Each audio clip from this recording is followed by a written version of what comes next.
How disappointing was it? I mean, it would be obviously probably a lot better, feeling a lot better to be preparing for a game tonight rather than this.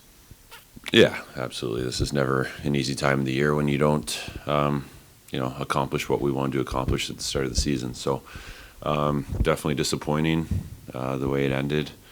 Yeah, I thought we made some strides towards the end of the year there, and from Christmas on when the coaching change happened, and I think that was something we can definitely build off of heading into next year. If you look at where we were before Christmas to after, I think if you take our win percentage after Christmas, we're probably in the playoffs. So hopefully we can start from there in September and continue to build and be where we want to be at this time next year. You have so much experience with Tad. What did he instill, him and Jans, what did he instill in you guys when he came aboard? I don't think it was one thing in particular, and obviously when coaches come in in the middle of the season, it's tough to kind of implement everything throughout the year. And obviously we changed the penalty kill. That got, I thought, better.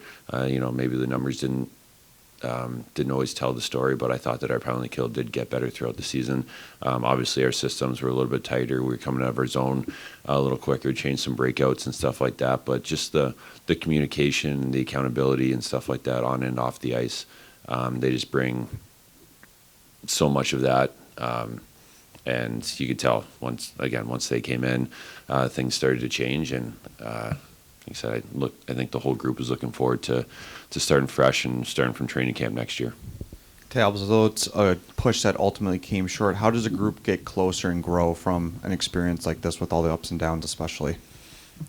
Yeah, I think obviously this team had the push last year too that I wasn't a part of, and unfortunately made a push again this year and just weren't able to get over that hump. But like I said, you can see the strides that this team's making, especially having such a young back end with Mo and Simon and Albert getting like a lot of big minutes and stuff like that against top players in this league, and you can see the growth in them. So that's only going to continue to make us better.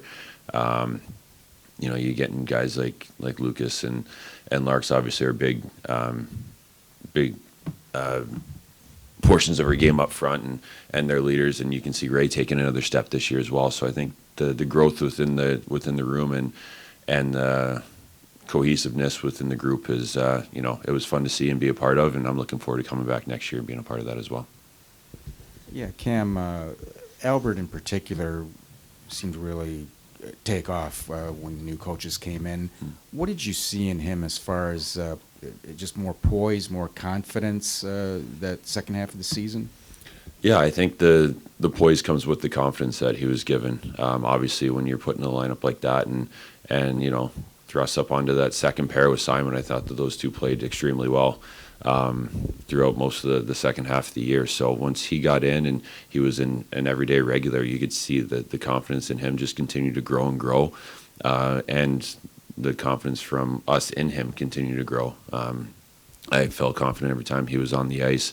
You mentioned his poise, which I don't think that we really noticed throughout the first part of the season, but the more he got put in there, you could tell he was handling the pressure and everything extremely well. And just again, from Christmas on, that's another big part of that back end is Albert coming in there, and he gained some good experience this year, and we're looking forward to being able to lean on him a little bit more next year as well. Cam, you talked about kind of getting over the hump with this group, and I know you haven't been here prior, but March has been a time of year where it's been tough for the Red Wings the last 2 or 3 years. What did you see this year, and where do you think you guys need to improve to get over that hump next year? I just think we have to be a little bit more consistent. Obviously, I feel like even after Christmas, you go on a 7-game win streak, you lose, and you go on another 7-game win streak, then we lose 5 or 6 in March there. So if we can cut out the streakiness, I feel like that's where we could really grow. Sometimes, teams that are young and you can get a little bit too high, and then during those dips you get a little bit low, and it's tough to dig your way out of it. So just a little bit more poise and take out those ebbs and flows throughout the season, and I think that will be where we want to be.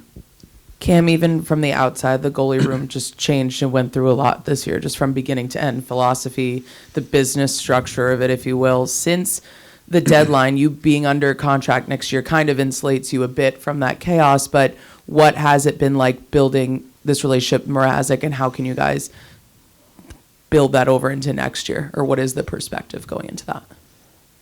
Yeah, obviously they bring in Peter, and you never know what's going to happen in the business side of things. And but I mean, he was a good partner. Obviously, got hurt down the stretch and didn't really get to play with him a whole lot. But great guy in the room. It seems like a good goalie partner to work with moving forward next year. So it's kind of nice to have two guys that are under contract, knowing who you're going to come in with again next year, and like you said, being able to start building that relationship now, and then looking forward to working with them again next year.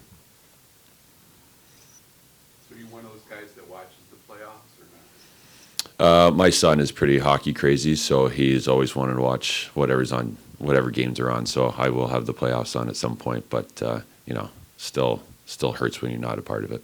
Is there a buddy or a team or something like that you're keeping an eye on during the playoffs? Or?